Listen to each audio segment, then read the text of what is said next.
All right, good evening, church. We are in 1 Samuel chapter 18 tonight, so we're continuing the David story. We're going to, like we said last time, we're going to cut it back to one chapter tonight, maybe get a little more of it instead of just looking at one section. We can now look at the whole chapter. We may focus on one section. We can now pull maybe the biggest diamonds out of the entire chapter. And so we'll continue on what we were doing before in that the even numbers, I'll still kind of be the one leading the discussion, or the odd numbers, the even numbers Mike will do. So we're chapter 18 tonight. And so I turn it over to you. Okay. So 1 Samuel chapter 18, we shall start off with our summary. So David had returned to King Saul and presented to him the head of Goliath, and Jonathan found David to be of like soul. He made a brotherly covenant with him and presented David with his personal armor and weapons. He dethroned himself before David. Saul sets David in charge of the men of war who had set David as their leader. David, a true man that loved God, went out and quickly became popular with all the people and those that served Saul. Too popular for Saul's taste, as the singers began to expound upon David's triumphs over those of King Saul. Saul, ever jealous in his pride, concludes that the only thing left for David to do is to take over and be the king of Israel. Soon the distressing spirit comes upon Saul again, and David, the faithful servant, seeks to soothe the king with his music as before, but Saul, in his spite, seeks to make a pincushion out of David with his spear. But he fails not just once, but twice, which is my favorite thing about this whole chapter. So he got up and went over and got the spear again, came back to where he was sitting and tried again. Yeah. And David's still there. Yeah. So we'll talk about that more later, I'm sure. Saul becomes fearful of David even more, since he clearly sees that the Lord is with David and not himself. Saul sets in his heart to be rid of David by sending him out with the army, but David, having the Lord with him, is very wise in all that he does and brings glory to the Lord. And Saul becomes more afraid of David, and the people love him even more for all that he does before them in many battles. Saul switches tactics to more subtle traps and offers his oldest daughter in marriage in what appears to be a bait-and-switch scheme, probably intended to anger David into behaving treasonously, but David is too humble to even tickle the hook in this plot. So Saul has a younger daughter named Michal, who actually loves David and wants to marry him.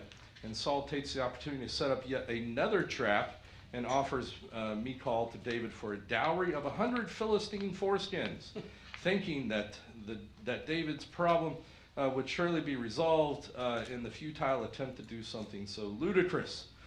Saul, however, underestimates David, who goes out in courage and faith in the strength of the Lord with his men, and collects double the requested dowry and presents them to Saul, presumably in a necklace. That's how I would see it. You think that's yeah.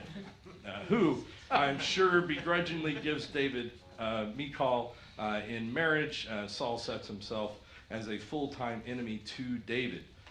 David, though, continues to go out to war with the Philistines and becomes held in the highest regard amongst all of Israel for his wise actions in all that is set before him. A lot going on in this chapter. Mm-hmm. There's a lot of little things happening. So, main theme. Who had a what they think is a good one-sentence type main theme going on? I have two sentences. You have two sentences. Is that okay? Cool. That's Is that all right? one sentence type. Yeah. No, that's no good. It's a grace place. It's a grace place.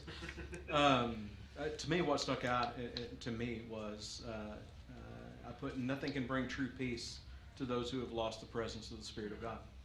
They inherently act more and more evil. Because that's just what I see is a progression of he just digs deeper and deeper and deeper and deeper into rebellion. Goes further and further, moves further and further away from the Lord. Yep. What'd you have, Josh? Something similar to what PK got. Oh, okay. But mine was more. Good job. More eloquent? Is that No, what it's oh. kind of harsh. More what? Be careful of who you put yourself around. So I had. There was a little more to that, but I ain't gonna say. What? Okay. Write it if you're not. Just hold out on us. That's fine. That's fine.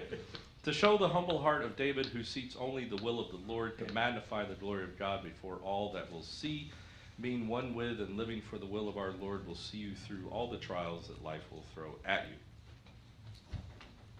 I saw the evil side, you saw the good side. Yeah, that's good. That's Shocking. good. We need that.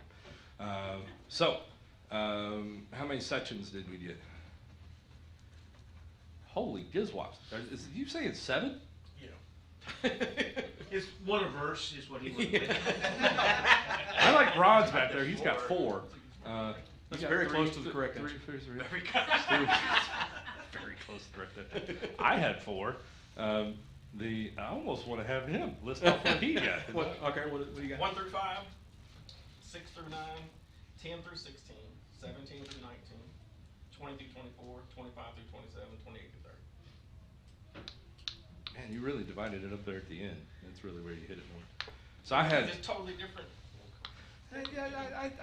I see where you're going. I almost followed this inclination as well. I resisted because I think I have a tendency to parse it down too much. Well, my wife said I was wrong too. Oh, well. And you still left it? Still did it. She speaks truth, buddy. You ought to listen to her. What is wrong with you? She did 17 through 24. The $2 together. So here's what I had. I had section 1 being verses 1 through 4. The forging of friendship between Jonathan and David. Yep. Okay. I had section 2 being verses 5 through 12. Saul begins to regret having David around is kind of my notion of summing all that together. Did you parse that down further? I went 5 to 8, and then 8, okay. but then I went 8 to 16. Oh, okay. You had an 8 of them. See, I said, You said You 5 said to 8, eight, 8 both to 16. I did write it that way. Yeah. Not gonna lie. 8 was a joint. it's really funny. I found myself doing that with verse 4. I was putting verse 4. Yeah. So section 3 being Saul seeks alternative methods for getting rid of David, verses 13 through 25 is what I did. I kind of lumped all that together. And then section 4 being David steps out in the will of the Lord and Saul's hair catches fire, verses 25 through 30. Okay. Is that kind of what you had, Ron? Mine was 1 through 4 for section 1, then 2 was 5 through, all the way through 16. Okay. 3 went 17 down to 26, and then 27. Yeah, we're actually very similar. Good. You guys can continue to prepare notes afterward. All right. So, did we want to move straight into a focus? Well, what is your focus? What is your focus section going to be? My section is section 4. Now, I will admit it was very hard for me to choose because there's 3 sections that I particularly like in this chapter that speak an awful lot. I think I ended up resting in 4 again for future delineation through Samuel. Okay. Is kind of why I settled on it. And so that begins for you with what? With that's 25? verse 25. 25. Well, let's pull out the major nuggets up to that section, and Okay. then you can read that section. Okay. How about that? Sounds like a plan. So, 1 through 4. What's an observation there that we can make an interpretation from? Jonathan saw David had God with him. Yep. They developed this love for one another. A beautiful thing. This they're kindred spirits, and the interpretation I made there is kindred spirits tend to find one another and unite. See that all the time. I've seen that in my life, and so the application of that is naturally we should always be looking for others in the Lord's service who have similar passions or callings to ours so that we can support and strengthen one another. Not that you get off in a little conclave by yourself. We need the whole body working together all the time. But those who have the similar giftings of the Spirit, the similar attitude. Jonathan and David are such a great example of this because they were so incensed at Philistines just because the Philistines hated God and mocked him that they were willing to just go fight. They didn't care if anybody was with them. They didn't feel like they needed anybody with them. As long as they were stepping out They trusted that the Lord was going to use them or tell them not to go. And that's such a rare thing that as soon as Jonathan heard the story and saw what was going on with David, he knew that was his kindred spirit. And you should be looking for that too. Don't separate from everybody else, but the kindred spirits get together, strengthen one another, support each other. There's another observation in that first section. Say 1 through 4 or so. It was interesting that Jonathan gave him his robe, his garments, his sword, kind of like saying, okay, you're going to be the next king. You're like he was You know, that's interesting. kind of going that way. What was the understanding there? What was that simply to what's the word? Illustrate the covenant between them? Was that a personal thing, one man to another, or was he seeing what was coming? Right. I mean, So, I think David and Jonathan either come to an actual understanding through communication, or the Lord moves them to an understanding. And I think Jonathan genuinely knows that David's the next king, That he's not the successor. that he's not the successor. And I think Jonathan is literally saying, hey, you are the crown prince, and you should look like the crown prince too. Here you go. Yeah. Yeah. Here's everything I got. I find no fault with that.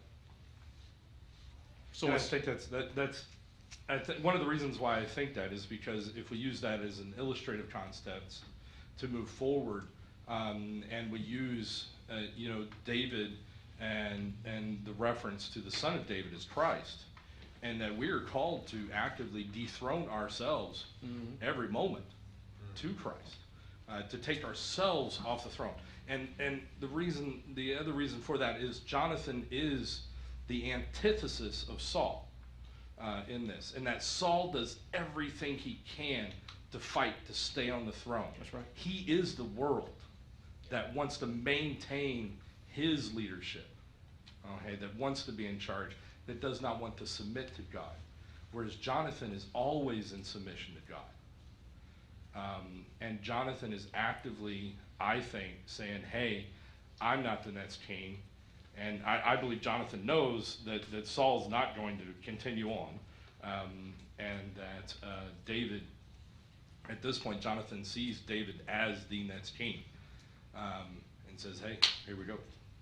This is obvious to him. I like the overt nature of it in that it also, and I don't know if this would have been in his mindset or not, but quite literally, it also protects Jonathan from ever turning back from that stance.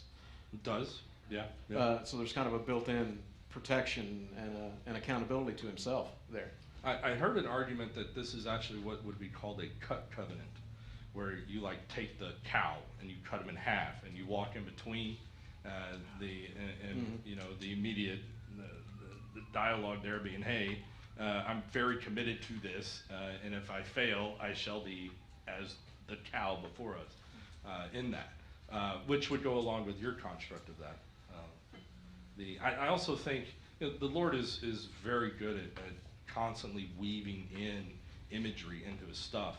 And I mentioned this a couple weeks ago when we talked about how Saul took his armor and put it on David, and it just didn't work. And it was because, I think you can say, because Saul was not a man of God, that he had no godly relationship that led to that kind of mutual understanding of what was happening. And this is exactly the opposite of that. Yep. And Jonathan, from all intents and purposes, appears to be about the same size. Jonathan's probably, 5 years older or so, they think, than David at this point. So they're roughly kind of the same size guys. Jonathan's armor and everything fits David. And I think it's a long-term weaving of the Lord here. Absolutely. Yeah. I agree. All right, next section. Which in your parlance would be what? Verses 5 through 12, Saul begins to regret having David around. First observation I had there, David served Saul well, behaving wisely. My little language note in the center column of Bible made a note that wisely, actually behaving wisely, could also be interpreted as prospered. And so, not that he was getting rich. Obviously, we see that that's not happening. But according to God's economy, he was prospering. He was gaining in respect and honor of the people, the trust of the people. They're already looking to him in a way that they're going to need to look at him for the next stage. And my interpretation there, the righteous behave wisely or prosper one way or another by serving well in whatever position God places them in. I'd see David very much like Joseph. Like, no matter his circumstance, he just serves God. Shepherd, but he gets a chance to slay Goliath. Comes into service to play music for the king. He does that as well as he can. And so goes home to tend the sheep from time to time. And when Saul keeps him, makes him a leader, he does that well. Like, just everything that he does it in such a way that God can bless him for what he's doing. And that's the mistake that I see people making so often. They're waiting for what they think the end game is, and they're going to do that really well, but they're going to slough through everything now until they get to that. And I just think everything now is preparation for that. Amen. And we need to do everything well now. All right. Yeah, he's definitely successful in all that he's put to. I do think that my favorite verse is that one there. Let's see, which verse is that? I didn't actually write it down. So verse 11 there, and Saul cast a spear, for he said, I will pin David to the wall, but David escaped his presence twice. I think that verse is my favorite of this chapter because it says so much about Saul, and it says so much about David, all in one sentence. Yep. Because David is truly in service that the Lord has called him to. And even though he knows the intent and the heart of Saul, he remains in service to the Lord, even as Saul picks back up the spear and starts taking aim again. I bet he was still playing music. Now, Saul is also not a toaster muffin. Okay, like, he can throw a spear Right. and hit somebody. Okay, so I don't think Saul missed too terribly far. Okay, I think it's one of those divine things. I think Saul, because it says later on here that Saul truly knew that the Lord was with David.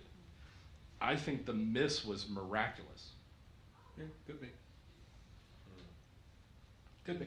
Although his whole psyche is falling apart at this point. He is, yeah. He could be just. I mean, he's spiraling out of control. Because when it says that the Spirit came a prophet and prophesied, one of the interpretations of that Hebrew there is that he was basically a ranting madman, and just sort of was bobbling around and making no sense and stuff. So it could be that. Or he could have been forced to prophesy his own downfall and David taking his spot. I would kind of enjoy that. Except that the prophesying here is done via the source of the evil spirit. Yeah. So, Randy? It's amazing to me that through all the trials, we'll read about the persecution that Saul brings on David, that he continues to serve the Lord in the midst of that. He continues to serve wisely. Yes. Whatever that means, wisely. And that stuck out to me. It reminds me of, it brought to my mind Matthew 10:16. Behold, I send you out as sheep in the midst of wolves. Therefore be wise as serpents, harmless as doves. That's David. So where's Toward he, Saul. and I think the thing is where's his attention focused at? It's on the Lord. Secondly, I want to know what a toaster muffin is. we'll have to say that for another period of time. I have to look into the Greek on that. I'll get back to you. I think one of the things That's in a there Mikeism. is David's reaction to the crowd praising him as opposed to Saul's. Saul got angry because he wasn't getting all the praise. But David didn't say, hey, look at me, me That's right. was to say the next verse, he's still playing the lyre for Saul. Mhm. Yeah. He's still doing, like you said, he's still in God's service. He's Exactly. still doing God. Exactly He's what not he's letting it called go to to do. his head. I read something where it said when he was when he's a shepherd, it's not like the sheep always say, "Hey, David, save us from the bears," or anything. So he didn't have that praise Right. heaped upon him. Yeah. So this is like a test, right? Mm-hmm. All these people are praising him in his thing that could really gone to his head, and almost it easily could have gone to his head. Sure. Rightfully so, even. Yeah. Because he was doing good things. Yeah. But he understood only reason he was doing good things was because of the Lord. And hey, this is where I'm supposed to be. That's right. Even though God had already told him he's going to be king, he wasn't worried about that.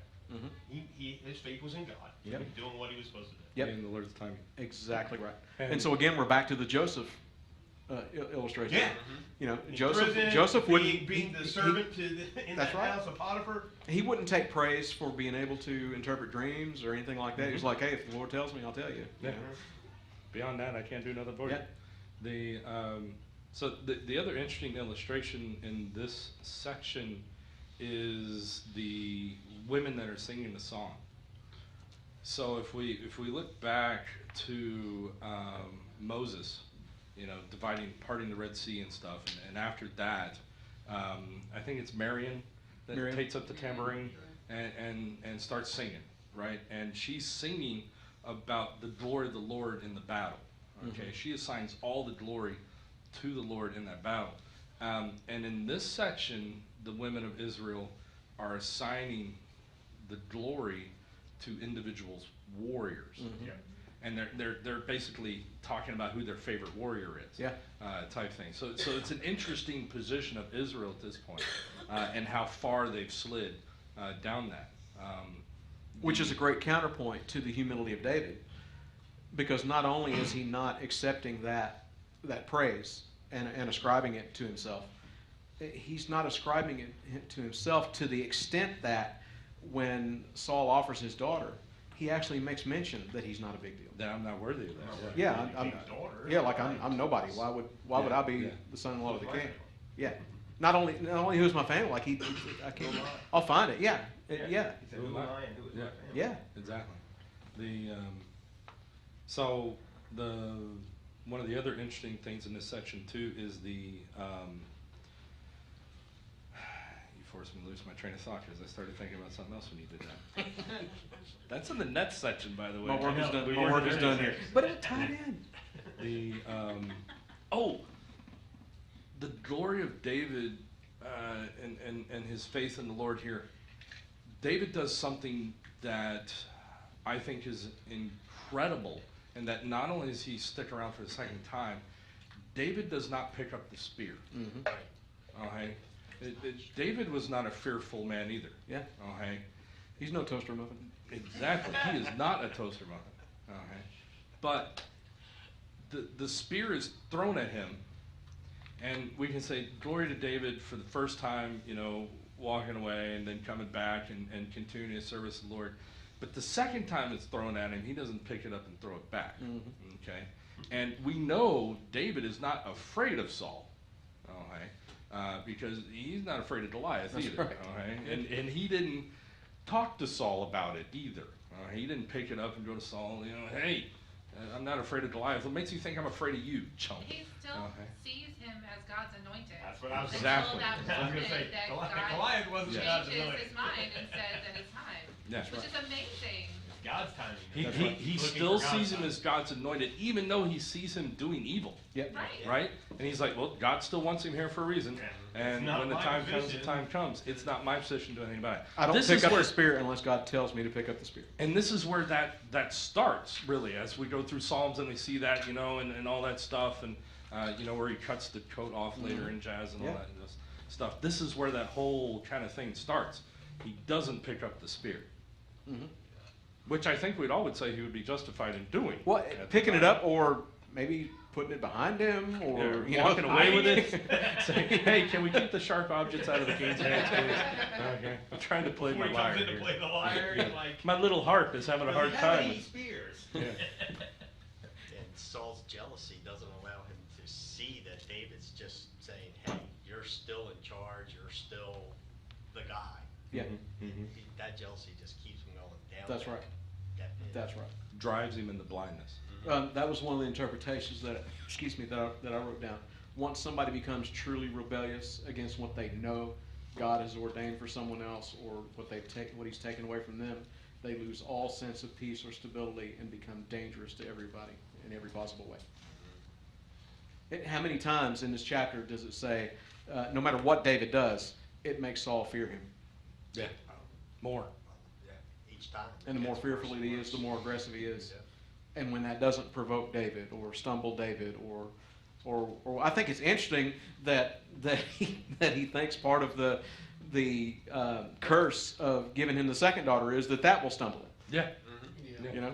He won't be able to accomplish this. Yeah. I've got something he can't. I wonder if it was that, or if he just knew his daughter that well, that knew she would be a stumbling block. Because she does turn out to be a piece of work. Right? She does. Yeah.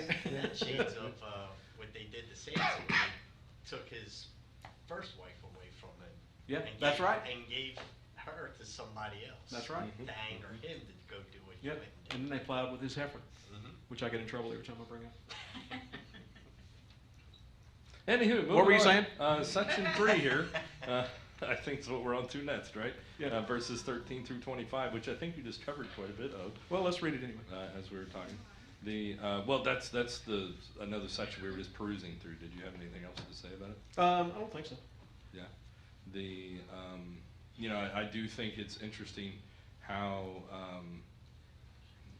Saul just moves from one tactic to another. Yeah. And the notion of this is what I think is fascinating in this section, because Saul is already very much broken his word, right? Because what was the promise in the last chapter? Hey, whoever goes out and kills Goliath gets married to a daughter of the king, riches beyond belief, okay, all this stuff. And then the notion comes up is, hey, what about the dowry? The dowry was killing Goliath. That was the dowry, right? Yeah. So it's fascinating to me that David doesn't even bring that up. He's not like, hey, I've already been promised this. This is already clearly something you're supposed to give me. What's going on? What do you mean I gotta go kill all these people? So anyways, but if we don't have it, does anybody else have anything else to say about that section? I just think it's really weird how Saul's like, here, I'll give you my eldest daughter. And then it says, by the time she was supposed to be given to him, it's like, so how much time went That's what I was between like- here? Is it like 2 days later? It's like a week. She's already been given away. Yeah. Yeah. Oh, I promised you this one. Yoink. Yeah. I was going to look up the prescribed time, and honestly I forgot, because it actually mentions that again. Yeah. Because with the second one, it said, well, the days had not passed Had not yet. expired So- yet, had not yeah. expired yet. So I don't know where the expiration date comes See, I from. was wondering, is this like that customary time that he would go and build a house and stuff like that? Yeah, Like, that's what I'm wondering. Yeah. He's in the back lot of the Royal Garden, constructing a small shack. Anyways, moving on. So has he already built the house and he's Yes, already ma'am. ready to go? Casey. Oh, I'm sorry, she's not ready. I Yes, like how verses 14 and 15, you talk about whenever we don't react like humans would, it gets people's attention. Yeah. And, David behaving wisely made Saul afraid because, that's it. Well, that's the point. That's why I just see him spiraling. Nothing he does actually puts David in danger or tempts him to do something stupid or puts him in a situation where he's over his head. And Saul, he very quickly ended up over his head and took matters in his own hands and did not behave wisely. And now he's seeing somebody do it right. And it scares him to death. I wonder. I wish I could get in his head and know what his understanding of what Samuel had said to him was. Samuel said the kingdom is taken away from you, and somebody better than you is coming. Now he's seeing somebody literally better than him, and he's freaking out. Is he? And so he's freaking out. He knows it's already set in stone, but it's not happening yet, and that's got to be a weird position to be in. Yeah. Yeah. Time is passing. Yeah. And he's like, well, I'm Yeah. still here. Yeah. I wonder if every day he wakes up and he's like, Yep, Maybe still Samuel the was king. drinking too much grape juice. Yeah. I don't know. I Yeah. just the one thing that keeps popping out to me is the instability of this guy because he's rebellious to God, and the Spirit was taken from him, and now he's just afraid of everything.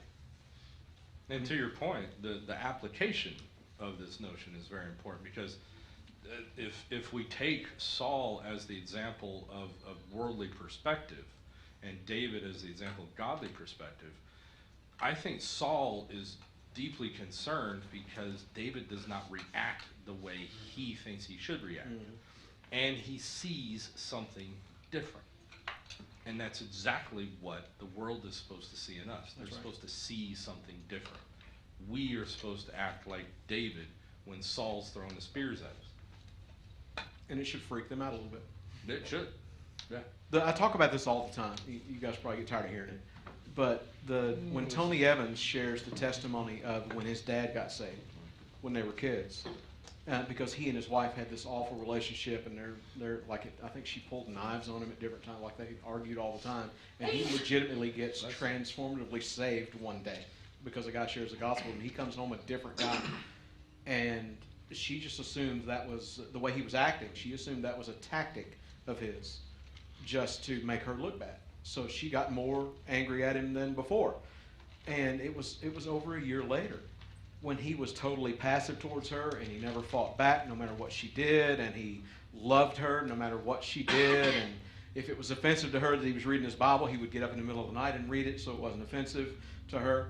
And after a year of that, she comes downstairs in the middle of the night and she says, look, for over a year now, I have treated you as badly as I can, and I cannot get you to treat me the same way. Whatever it is that you've got, I need. Like it stands out. It's just like in the workplace now. If you want to stand out in the workplace now, just show up for work. It does depend on the workplace a little bit. But in general, if you just show up every day, that's amazing. And that gets people's attention, right? Oh, you're management material. I see that right now. Well, it's the same way in the culture. It's gotten so dark in our culture that if you will just be light, it will get people's attention. And it will draw some to you and to Jesus. It'll repel some away. But at least everybody knows where everybody stands. And that's a good thing. Amen. Couldn't part of Saul's mental thing been that contentious spirit? It never says that contentious spirit God sent ever went away.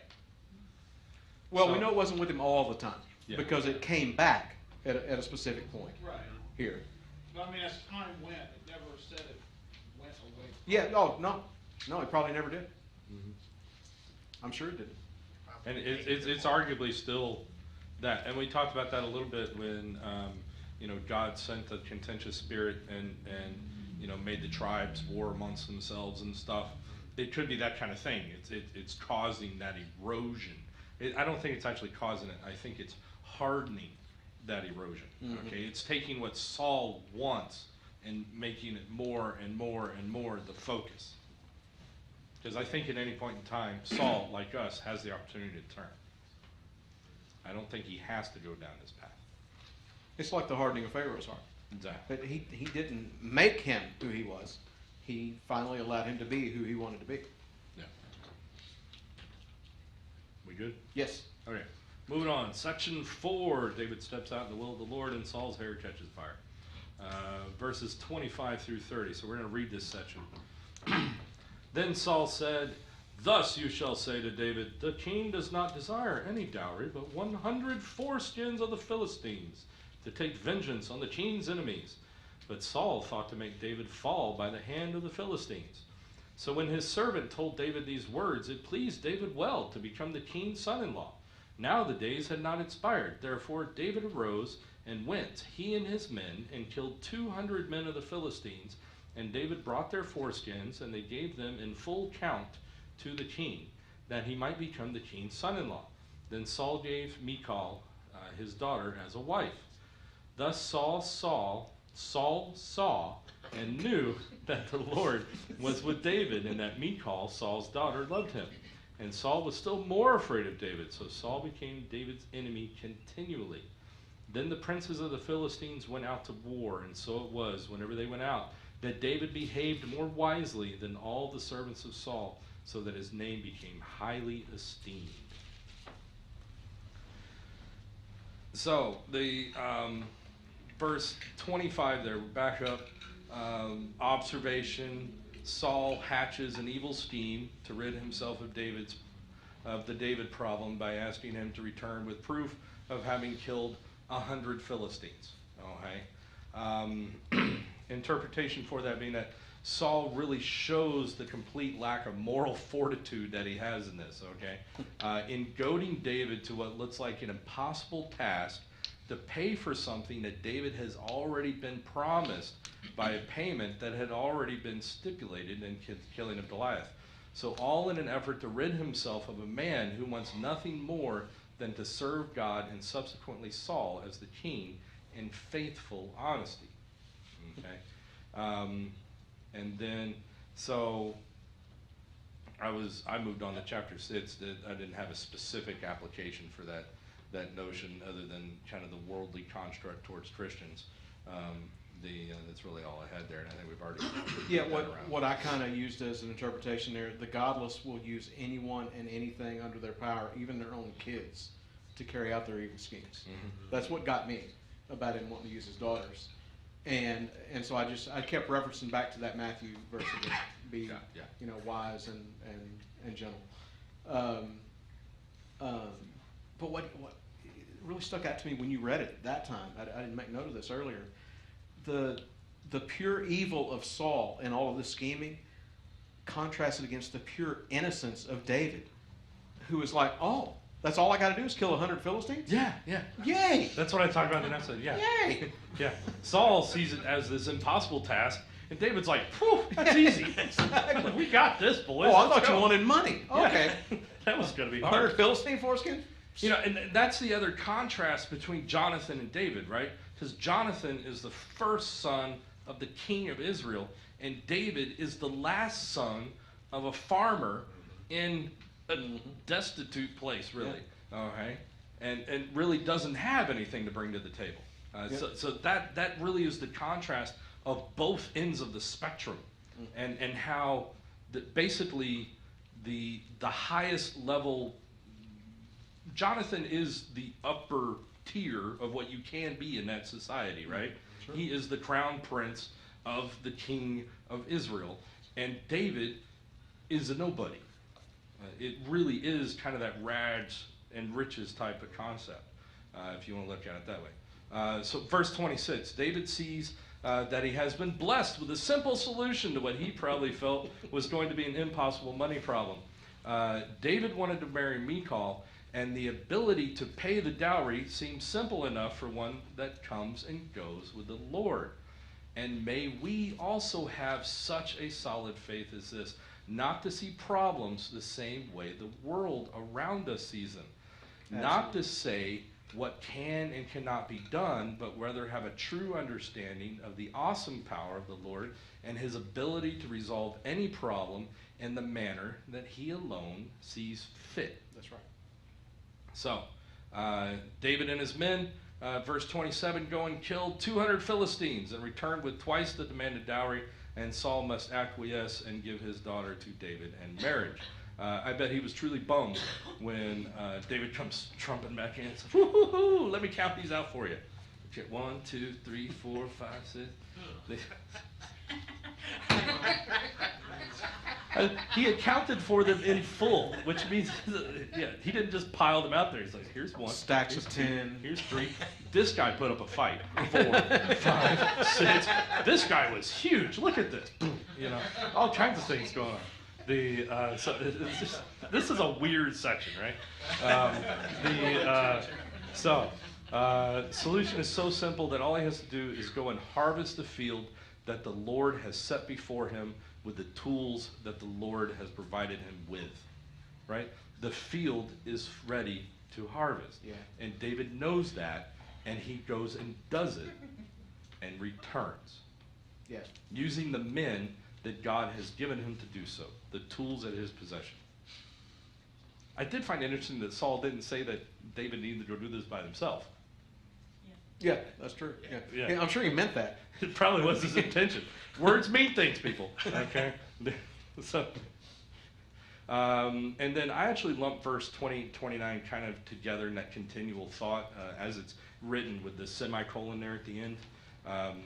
Saul is forced to concede again that the Lord is truly with David and that even his own daughter loves this enemy and the contender to what he perceives to be his throne. And while the world may set itself against us, it is of little concern, for those that stand with the Lord are more than conquerors, for he is greater than the sum total of all of man and what the world has to offer. Okay? So sometimes we can also be guilty of misunderstanding the nature of things around us, just like Saul does in this case. Okay? We can be like Saul and set ourselves against the hand of the Lord, even if we think ourselves self-righteous in our stance. Never lose sight of the will of God while trying to hold on to the things that you think are your own. Because, frankly, none of it's yours. Trying to hold on to it is a waste of time. Right? Absolutely. And we've had this tough conversation before. This applies to way more than just physical things. Right? So it's literally everything. In America particularly, this is a sticking point, and I know I bring it up all the time, and I'm preaching to the choir for the most part. But in this, it's not just the innocence of David to keep serving the king because he has to, and that's the rule and all of that. Like he's doing it joyfully. Yeah. Like he's still trying to impress Saul in some way. He's still trying to be a blessing to him, Yeah. not just not kill him. He's truly subject to him. And in America today, it's hard to find. It's hard to find Christians who will do that for leaders of any kind. We because of the American mentality, we feel the need to right every wrong situation that comes down the pike from above. And I just want to note that David's not doing that at all. He's following orders from God by following orders from Saul, trusting God to unseat Saul when it's time.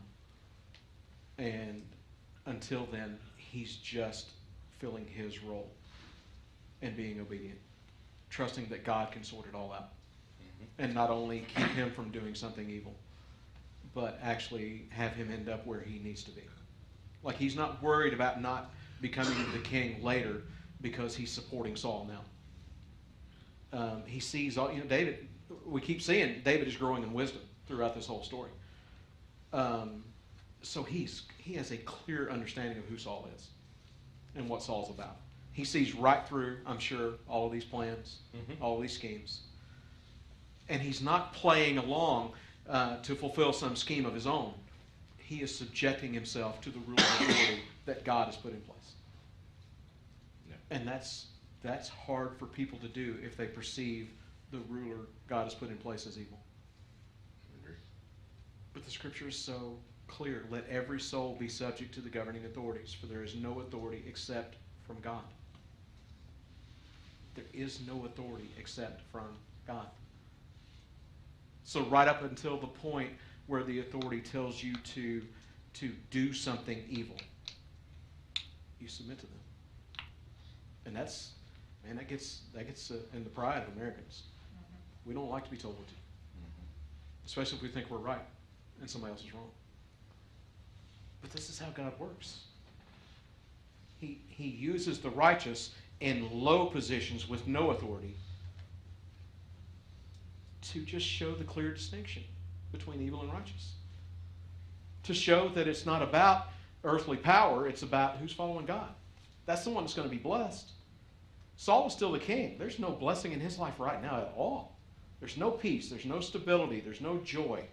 There's no comfort. He's scared all the time. And David's fine. Yeah.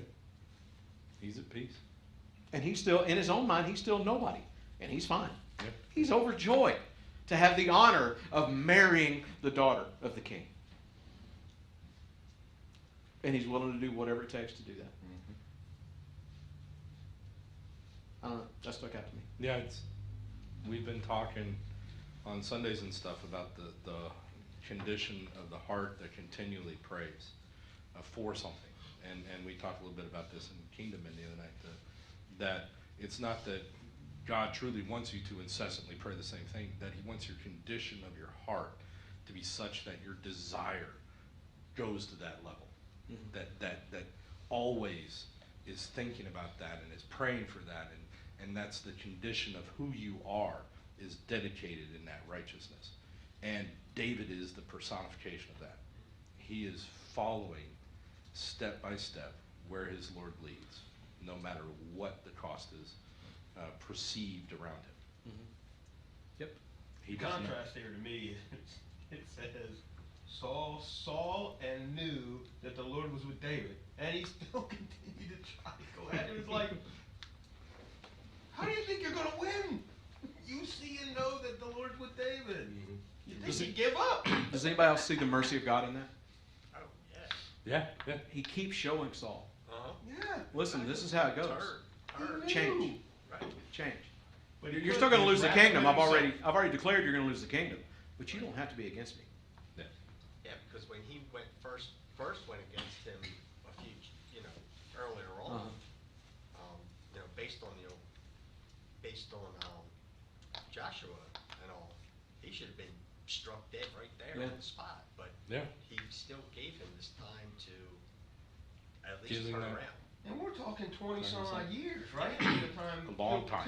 Yes. It's not like it was, extra couple of years. Right. It's a total span of like 30 years, arguably, So after he's told, he won't lose time, anymore. You're still king. Yeah. And you know what? The only thing that didn't happen is that Jonathan didn't take over, or one of his sons didn't take over, because he was king till he died. Mm-hmm. Mm-hmm. That's right. It just this always points me to Revelation. We're astounded that in Revelation God keeps sharing the gospel, and people keep rallying together to defeat him. Yes. Yeah. Okay, we're going to kill Jesus this time. This is the horrible prophets. This is the level of depravity and insanity that the rebellious heart against God reaches. They lose all concept of reality. Well, ultimate testament being the millennial reign. Yeah. Right. Right. And that. So the 1,000 years. millennial reign. 1,000 years. 1,000 people are in the present for 1,000 years. Presence of Jesus. Know who Jesus. He's in front of them. Okay. And know exactly who Jesus is in all of his glory. Yeah. Right. And then at the end of that reign, they release Satan. Okay. From the depths. And then all of a sudden he's able to raise an even bigger army than ever before.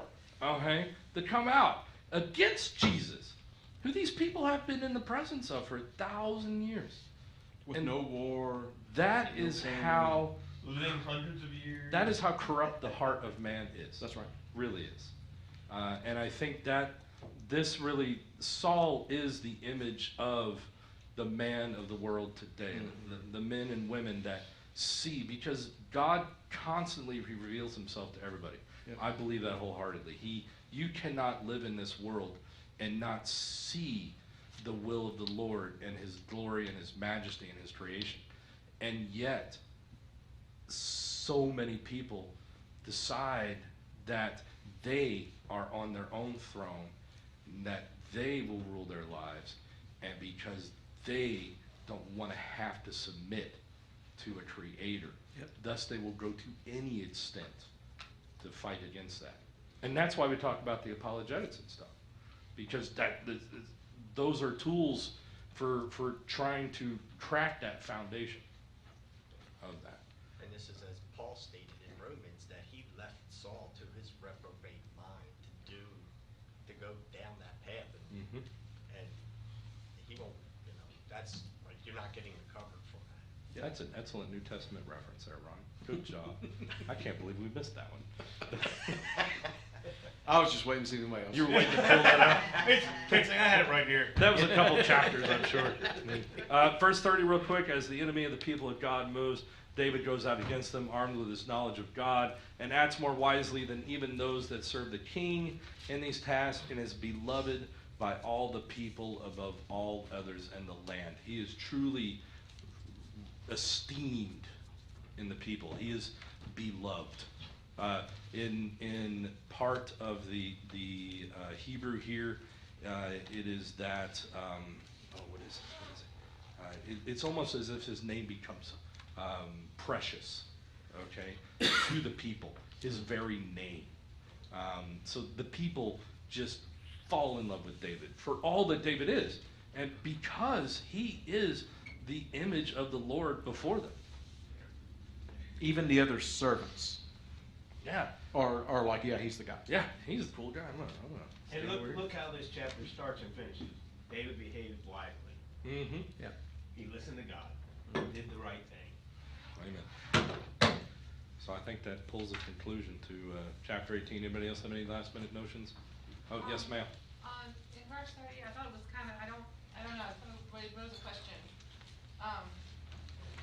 And so it was whenever they went out that David behaved more wisely than all the servants of Saul, so his name became highly esteemed.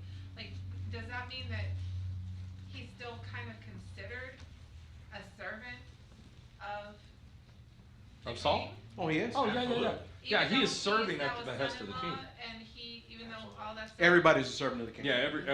every Even the person children in of the the king are nation servants of is the king. considered a servant of the So king. it's like a effectively. global thing, not like a position thing. Right. Okay. Yeah. Right.